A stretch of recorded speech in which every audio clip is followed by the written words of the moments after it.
Olá, boa noite. O Brasil lamenta a morte do senador Itamar Franco, ex-presidente que implantou o Plano Real no país. O Jornal da Cultura, edição de sábado, relembra a trajetória do político e faz uma análise da sua passagem pelo comando do governo. E você vai ver também. Na Líbia, a multidão vai às ruas em defesa de Gaddafi, que ameaça levar guerra à Europa. Começa o Festival de Inverno de Campos do Jordão, um dos principais eventos da música erudita no Brasil. Um dos destinos mais procurados para as férias de julho no país é Campos do Jordão, em São Paulo, conhecido como a Suíça brasileira. Os gols da Copa América e do Campeonato Brasileiro.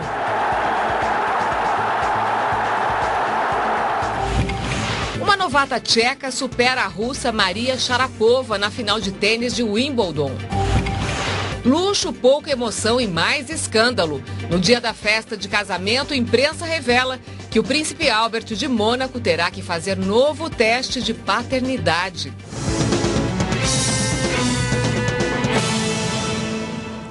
Morreu na manhã deste sábado, em São Paulo, o senador, ex-presidente e ex-governador de Minas Gerais, Itamar Franco. Ele estava internado no Hospital Albert Einstein, na capital paulista, desde o fim de maio, para se tratar de leucemia. Itamar Franco tinha 81 anos. A presidente Dilma Rousseff decretou luto oficial de 7 dias.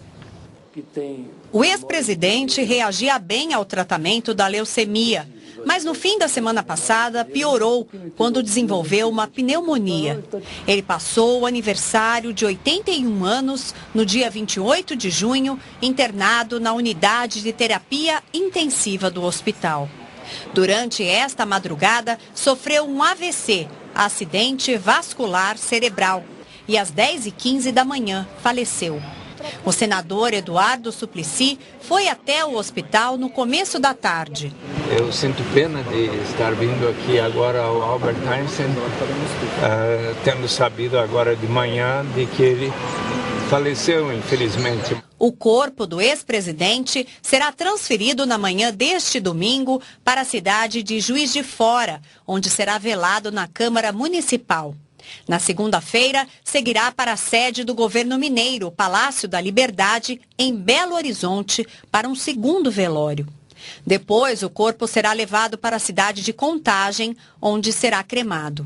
O ex-presidente e senador por Minas Gerais, Itamar Franco, será substituído no Senado pelo suplente, o atual presidente do Cruzeiro, Zezé Perrella.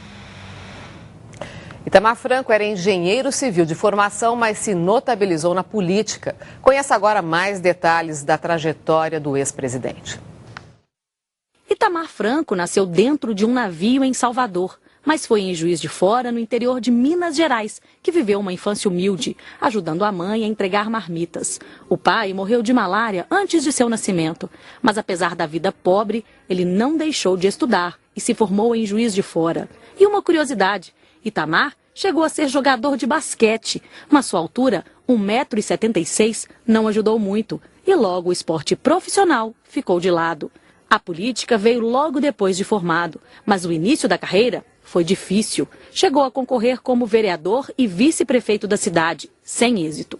Só em 1967 foi eleito prefeito de Juiz de Fora e aí não parou mais. Conquistou a reeleição em 1972 e renunciou em 74 para se candidatar ao Senado, onde representou Minas Gerais. Em 1982, quando ocupou o cargo pela segunda vez, Itamar foi um dos articuladores da campanha das Diretas Já e, desde então, defendeu a liberdade do povo nas urnas. Aqui em Minas, quem escolhe os seus candidatos é Minas, não é uma voz de fora que vai alterar. Itamar também ajudou Tancredo Neves a se eleger em 1985.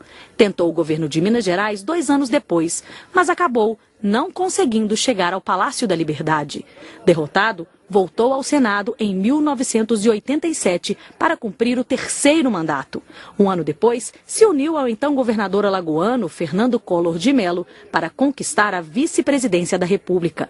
Mesmo como vice, se opôs a muitos aspectos da política econômico-financeira adotada pelo governo federal e acabou assumindo o cargo de presidente com o impeachment de Collor em dezembro de 1992. O Brasil vivia um dos momentos mais difíceis da história. Recessão prolongada, inflação e desemprego em alta. Durante sua gestão, foi idealizado o Plano Real, coordenado pelo então ministro da Fazenda, Fernando Henrique Cardoso, que acabaria com o terror vivido pelos brasileiros.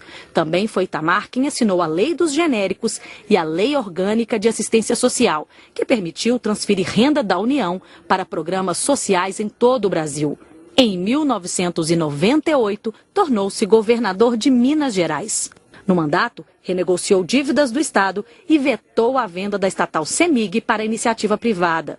Em 2002, deu forte apoio à eleição de Lula e, em 2003, também ajudou Aécio Neves a chegar à residência oficial de Minas. Atualmente, Itamar exercia o cargo de senador da República. Supersticioso, não usava terno marrom, não viajava em janela de avião, não usava meias ou sapatos pretos durante os voos e votava sempre no mesmo horário. A saúde do ex-presidente ficou comprometida no dia 21 de maio, quando foi internado no Hospital Albert Einstein, em São Paulo, para tratar de uma leucemia.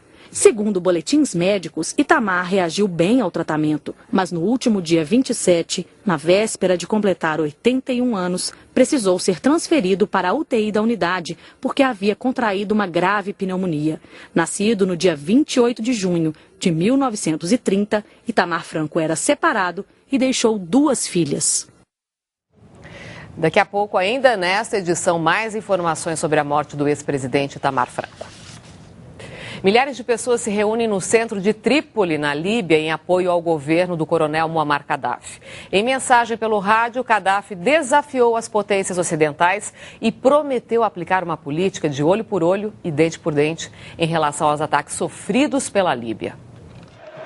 A multidão tomou o centro da capital líbia, gritando vivas a Gaddafi e defendendo a retaliação contra os países da OTAN, a aliança militar ocidental liderada pelos Estados Unidos, Inglaterra e França, que coordena os ataques contra o país. Gaddafi fez um longo discurso pelo rádio, retransmitido pelos alto-falantes espalhados pela praça, e declarou que se os americanos, ingleses e franceses não suspenderem os ataques aéreos, vai levar a guerra para a Europa, atacando alvos civis e militares. E a presidente Dilma Rousseff determinou hoje o afastamento de 4 funcionários da cúpula do Ministério dos Transportes por suspeita de corrupção. Reportagem da revista Veja acusa os servidores, todos ligados ao PR, Partido da República, de montarem um esquema de superfaturamento e cobrança de propina em obras públicas. Em nota, o ministro Alfredo Nascimento comunicou o afastamento temporário dos servidores e negou ter sido conivente com as supostas irregularidades. E com a chegada de uma nova frente fria que promete para a próxima semana temperaturas perto de zero, um passeio pela cidade de Campos do Jordão fica ainda mais atraente. Ela é um dos 5 destinos mais populares do país para a temporada de inverno.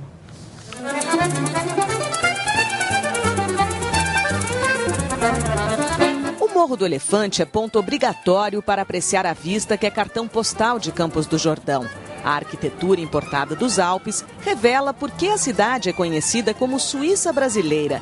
Ela tem apenas 50 mil habitantes, mas nesta temporada deve receber pelo menos 750 mil turistas. Nossa, maravilhoso. A gente pensa que é só para casal, mas as crianças se divertem também. Para chegar no alto, uma das opções é o teleférico. Muitos não se importam de enfrentar a fila. Mais de quase meia hora. Você acha que vale a pena? Uma vez na vida, outra na morte, vale sim. Por quê? O que você quer ver de lá? Ver lá de cima, lá a cidade aqui embaixo. Muito bom. Nas primeiras décadas do século XX, o grande atrativo de Campos do Jordão era o clima. Considerada a cidade mais alta do Brasil, com 1.628 metros, era muito procurada por doentes que tinham tuberculose e vinham com a esperança de curar a doença respirando o ar puro da Serra da Mantiqueira. A vocação para o turismo só começou a se desenvolver mesmo lá pelos anos 40.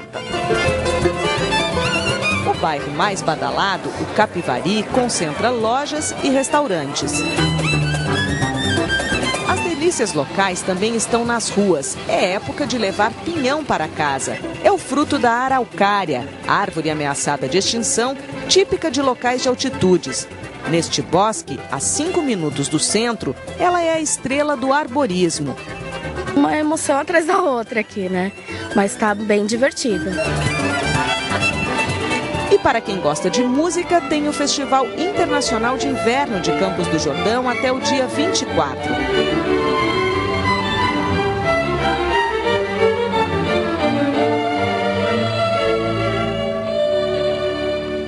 E a repórter Andresa Boni está justamente agora lá em Campos do Jordão para a abertura do Festival de Inverno. Boa noite, Andresa. Tá bonita? Muito obrigada, Márcia. Boa noite a todos. Eu estou aqui no auditório Cláudio Santoro e o público já começa a chegar para a abertura do 42º Festival Internacional de Campos do Jordão. O festival começa hoje, vai até o dia 24 de julho e nós teremos mais de 50 atrações. E não apenas aqui na cidade de Campos do Jordão, mas também em outras cidades do estado de São Paulo, incluindo a capital.